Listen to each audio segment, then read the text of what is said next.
Let's get homeschooled with Sal Licata. And Sal, Kyrie Irving says he will be present for his teammates. He says the last thing he wanted was to create distraction. It seems like neither of these sentiments can actually be realized, though, unless he is, in fact, getting vaccinated. Is this an issue that could debilitate the Nets?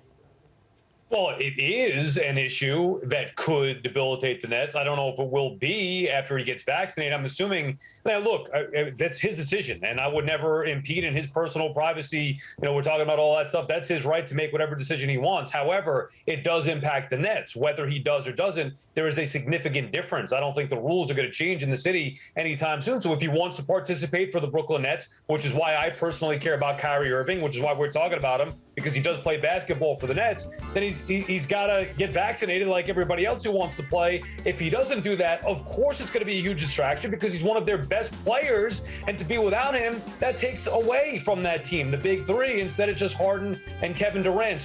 And Kyrie Irving, look, even before this stuff, he at times has the habit of becoming a distraction, right or wrong. It just seems like that's always the case. I respect his privacy, but obviously the rules are the rules. And if he doesn't get vaccinated, he's not going to play, and that will be a distraction for the team.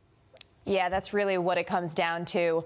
But as far as the Knicks, there was maybe a bit of a question as to whether Kemba Walker or Derrick Rose would come off the bench. Were you pleased to hear just the clarification that Kemba would be starting and D. Rose would be a sixth man once again?